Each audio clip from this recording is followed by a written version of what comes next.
విశాఖలో జాతీయ అవధాన దినోత్సవం సందర్భంగా భారీ ర్యాలీ విశాఖలో జాతీయ అవధాన దినోత్సవం సందర్భంగా భారీ ర్యాలీని కలెక్టర్ ప్రారంభించారు. అనంతరం పవర్ గ్రంథాలయంలో సదస్సు నిర్వహించారు. మరణించిన జీవించండి పేరిట స్టిక్కర్స్ ద్వారా ప్రచారం చేస్తున్నామని అఖిల భారత అవయదాతల సంఘం చైర్పర్సన్ గూడూరి సీతా మహాలక్ష్మి తెలిపారు. మూఢనమ్మకాలు వదిలే అవయదానం కోసం ముందుకు రావాలని కోరారు. మరణించిన వేరే వ్యక్తి శరీరం ద్వారా జీవించే అవకాశం ఉందని కేజీహెచ్ సూపరింటెండెంట్ డాక్టర్ శివానంద్ అన్నారు.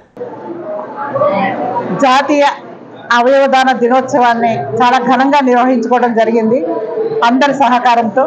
మీరు నా పక్కన ఉన్న వారు డాక్టర్ ఎస్ కరుణరాజు గారు, ఐఏఎస్, సిఇఓగా స్టీల్ ప్లాంట్లో పనిచేస్తున్నారు. వీరు కూడా ఈవేళ ఈ మహోత్సవంలో పాల్గొని తమ అమూల్యమైన సందేశాన్ని ఈ జనరేషన్ పిల్లలు యువకులు ఎక్కువ మంది వచ్చారు కాబట్టి ఇవ్వడం జరిగింది. అలాగే ఈ రోజు ఈ కార్యక్రమంలో జిల్లా కలెక్టర్ గారు ఫ్లాగ్ ఆఫ్ చేస్తూ తమ సందేశాన్ని కూడా అందించడం, ఈ ర్యాలీని ప్రారంభించడం జరిగింది.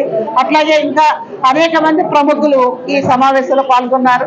ముఖ్యంగా ఎందుకు నేను ఈ రోజుని ఇంత ఘనంగా ఈ జాతీయ అవయవదాన దినోత్సవాన్ని మా Savitribai Phule educational charitable trust and అఖిల భారత శరీర అవయవదాతల సంఘం తరఫున మేము నిర్వహించడానికి కోరుకున్నామంటే, ఈ రోజున భారత ప్రభుత్వం మొట్టమొదటిసారిగా అవయవదాన దినోత్సవాన్ని ఆగస్టు 3 ప్రకటించడం మాకు చాలా సంతోషం వేసింది. ఎందుకంటే ఎప్పటి నుంచో అడుగుతున్నాం. ఎందుకంటే మేము వరల్డ్ ఆర్గాన్ డొనేషన్ డే చేస్తున్నామండి ఆగస్టు 6వ తారీఖున. ఆగస్టు 13వ తారీఖున వరల్డ్ ఆర్గాన్ డోనర్స్ డే కూడా చేస్తున్నాం. కాబట్టి 6 నుంచి 13 దాకా ప్రపంచ అవయవదాన వారోత్సవాల కింద నిర్వహిస్తున్నాం గత సంవత్సరం వరకు. కానీ ఈ సంవత్సరం ప్రభుత్వం కూడా మొట్టమొదటి అవయవ మార్పిడి జరిగిన కిడ్నీ మార్పిడి జరిగిన తేదీ అండి ఇది, ఆగస్టు 3వ తేదీ. దీన్ని శిరస్మరణీయం చేయడం కోసం భారత ప్రభుత్వం ఈ రోజు డిక్లేర్ చేయడం మాకు చాలా సంతోషంగా అనిపించింది. కాబట్టి ఆగస్టు 1 నుంచి 15 వరకు కూడా అవయవదాన పక్షోత్సవాలుగా నిర్వహించాలని ఈ ఏడాది నిర్ణయం తీసుకుని ఈ 15 రోజులు ఆంధ్రప్రదేశ్ అండ్ తెలంగాణలో అనేక చోట్ల పెద్ద మీటింగ్లు ఏర్పాటు చేయడం జరిగింది. మా కార్యకర్తలు ప్రజల్లోకి మరింతగా అవేర్నెస్ వెళ్ళాలి. ఎందుకంటే ఇప్పటికి మనం రీచ్ అయింది 0.08 140 కోట్ల జనాభాలో మనం ఇంకా ఎంత దూరం ప్రయాణం చేయాలి, ఎంతమందిని ఎడ్యుకేట్ చేయాల్సిన అవసరం ఉందో మనకు తెలిసింది. కడప జిల్లా పట్టణంలోని ప్రజలందరికీ తెలుగుదేశం పార్టీ అండగా ఉండాలని రాయలసీమ బలిజ సంఘం అధ్యక్షులు చంద్రంశెట్టి మురళీకృష్ణ అన్నారు. సీఎం చంద్రబాబు ఆధ్వర్యంలో బలిజ సామాజిక వర్గానికి మేలు జరుగుతుందని చెప్పారు. సీఎం చంద్రబాబు ప్రజలకు ఇచ్చిన హామీలు అమలు చేస్తారన్నారు. ఆల్మోస్ట్ అన్ని సంఘాలు అంటే జేఏసీ అంటే అన్ని సంఘాలు వస్తాయి. మేము ఈ మధ్య కాలంలోనే నేను మా జిల్లా అధ్యక్షుడు బండి ప్రతాప్ గారు ఈ రాయలసీమ ప్రాంతంలో మనంతా తిరుపతిలో పోయి అక్కడ చెప్పొచ్చాము. చాలా మందికి చిత్తూరులో కానీ చెప్పొచ్చాము, అనంతపురం పోయినాము, అనంతపురంలో చెప్పొచ్చాము, తర్వాత కర్నూలు పోయినాము, కర్నూలులో చెప్పొచ్చాము. ఈ రాయలసీమ ప్రాంతంలో నెల్లూరు పోయాము, నెల్లూరులో కొంతమందికి చెప్పొచ్చాము. అంటే దీంట్లో ఒకటండి మెయిన్ అంటే చాలా సంఘాలు చాలా గ్రూప్స్ ఉంటాయి. కాబట్టి మా గ్రూప్లో ఎవరైతే ఉంటారో మేమైతే వాళ్ళకి ఇంటిమేషన్ ఇస్తున్నాము. మా గ్రూప్లో నేను కానీ మేము వాట్సాప్ ద్వారా వాళ్ళకి తెలియజేసుకుంటూ వస్తున్నాము. మేము రాయలసీమ ప్రాంతంలో 6 జిల్లాలు తిరగడం జరిగింది. ప్రతి జిల్లాలకు పోవడం, అక్కడ మా కమ్యూనిటీలో ఎవరైతే ఉంటారో మా కమ్యూనిటీలలో వాళ్ళకి కార్డులు ఇచ్చి వాళ్ళని పోయి ఆ రోజు మీటింగ్లు రమ్మని చెప్తున్నాం. ఎందుకంటే ఈ ఎన్డీఏ గవర్నమెంట్లో ప్రతి ఒక్కరు ఈరోజు మీరు చూస్తూనే ఉన్నారు. ప్రతి ఒక్కరు కానీ ఈ ఒక పట్టాభిషేక మహోత్సవానికి ఆ రోజు శ్రీకృష్ణదేవరాయల ఒక పట్టాభిషేకము ఆ రోజు డేట్ రావడం అందరికీ అదృష్టము. దానికి అందరూ మొత్తం టోటల్ మీరు చూశారు ఈ రాష్ట్రంలో ఉన్న అన్ని సంఘాల నాయకులందరూ మొత్తము దీంట్లో ఉండడం కానీ ఒక అదృష్టంగా భావిస్తున్నాము. సీఎం చంద్రబాబు ఇచ్చిన హామీలన్నీ దొంగలో తొక్కి పథకాలకు తిలోదకాలు ఇస్తున్నారని మాజీ ఎంపీ భరత్ రామ్ విమర్శించారు. చంద్రబాబు ప్రజలను మోసం చేయడం కొత్త కాదన్నారు. ఎమ్మెల్యేలు కలెక్టర్ల వద్దకు వెళ్లి పేకాట క్లబ్బులు నిర్వహించుకుంటున్నామని అడుగుతున్నారని ఆరోపించారు. పేకాట క్లబ్బుల్లో ఎమ్మెల్యే వాటా ఎంత ఉందన్నారు. ఎమ్మెల్యేలు 10 కోట్ల విలువ చేసి ఇసుక కొండలను బకాసురులో మింగేశారన్నారు.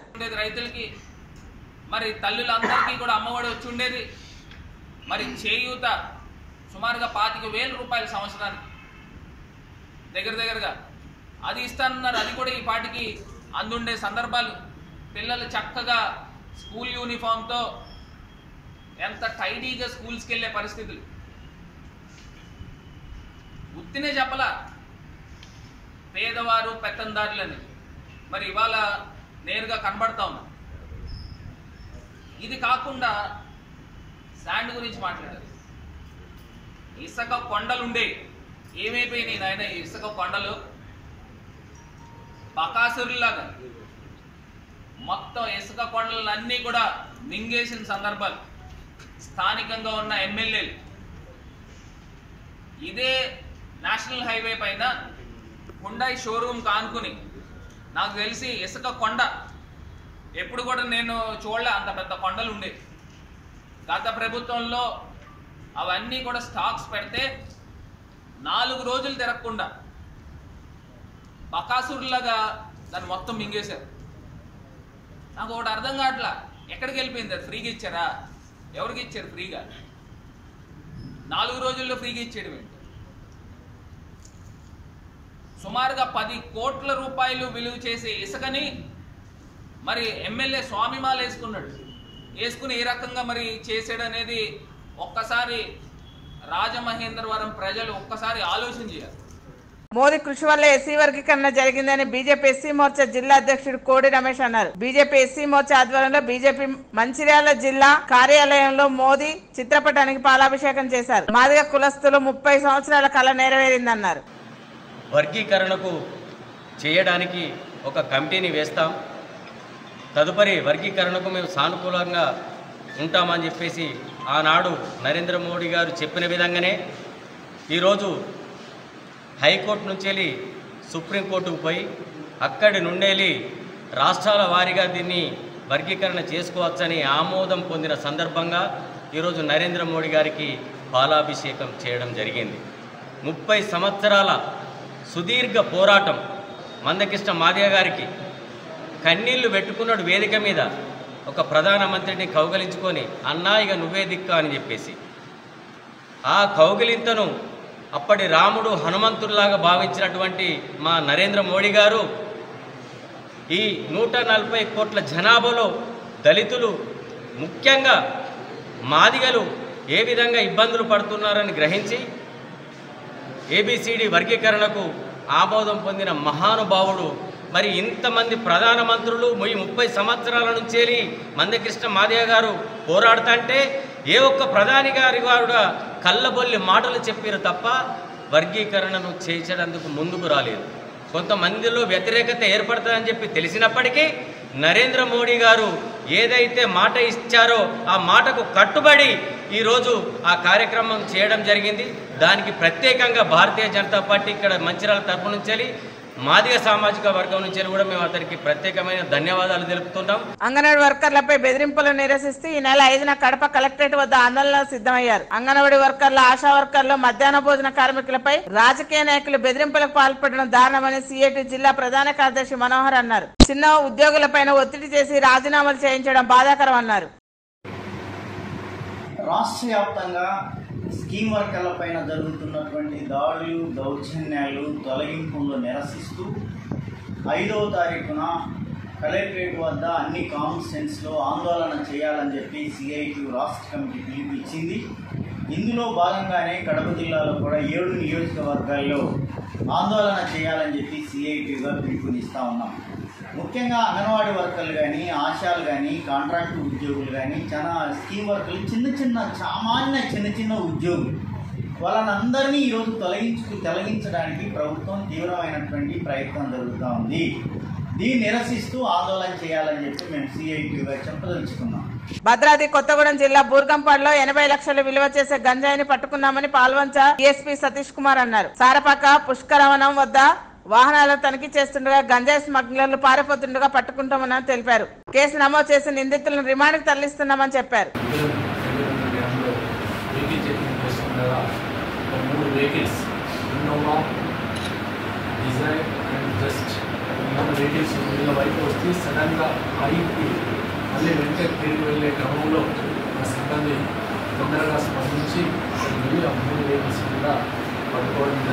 రాజస్థాన్ లో జరిగిన జాతీయ స్థాయి వాలీబాల్ ఆటల పోటీల్లో కడప పట్టణంలో గాంధీనగర్ పాఠశాల విద్యార్థులు గోల్డ్ మెడల్ సాధించారు. నేపాల్ లో జరగబోయే ఇంటర్నేషనల్ వాలీబాల్ జాతీయ టీం కు తలమారి కొంగితి అభినయ్ ఎంపికయ్యారు. తమ పాఠశాలలో క్రీడల పట్ల ప్రత్యేకమైనటువంటి శిక్షణ ఇస్తున్నామని ప్రధాన ఉపాధ్యాయులు పుష్పకుమార్ తెలిపారు. గోల్డ్ మెడల్ సాధించిన అభినయ్, లోకేష్ విద్యార్థులను అభినందించారు.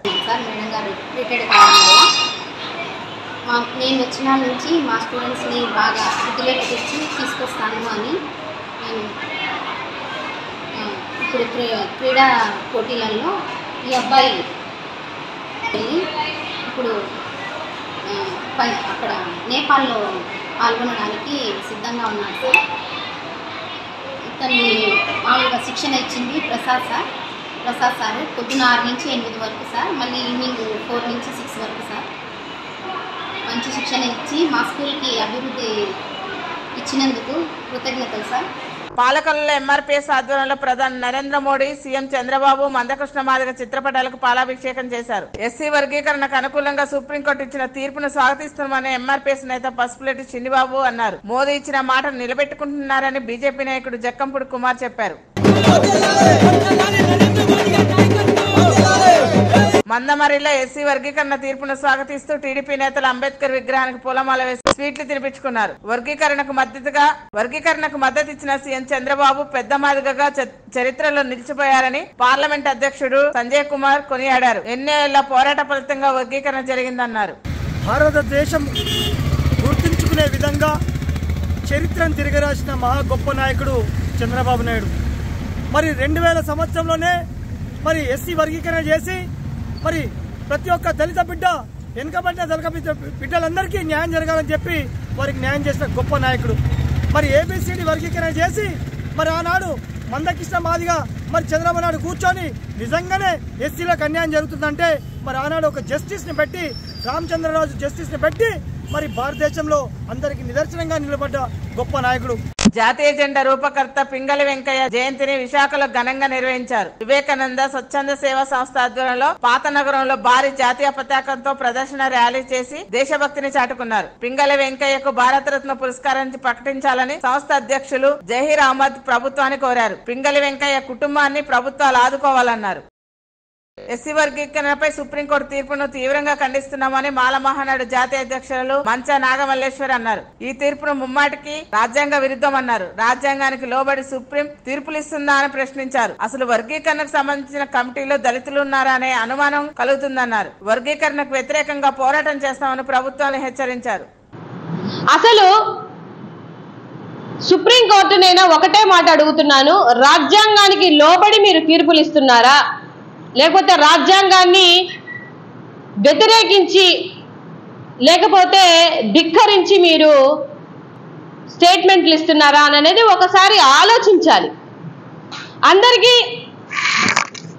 చదువుకున్న మేధావులందరికీ ఆర్టికల్ 341 కోసం ఒక్కసారి నేను చదువుతాను.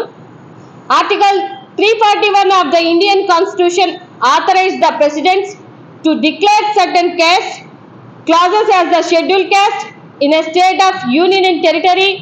It also states that Parliament can include, exclude any caste or tribe from the list. Similarly, provisions are the stands for the scheduled tribes in Article 341. నాకు తెలిసి రాష్ట్రంలో చాలా మంది మేధావులు ఉన్నారు. బీయింగ్ ఏ ఎడ్యుకేటెడ్ నేను అడుగుతున్న జనాలందరికీ, ఇది రాజ్యాంగానికి లోబడి ఇచ్చినటువంటి తీర్పా కాదా? ఏదో కమిటీ వేశారు, ఆ కమిటీలో 7 మంది ఉన్నారు, 7 మందిలో 6 మంది వర్గీకరణకి సానుకూలంగా ఇచ్చారు అంటే ఆ 6 మందిలో ఎస్సీ దళితులు ఉన్నాడా? ఒక్క మాట చెప్పండి, దళితులు ఉన్నారా? దళితులు లేనప్పుడు దళితుల బాధలు, దళితుల కష్టాలు, దళితుల అవమానాలు మీకు ఎలా తెలుస్తాయి? మీరు ఏ విధంగా సపోర్ట్ చేసి మాట్లాడుతున్నారు? Master key TV, please like, share and subscribe master key TV.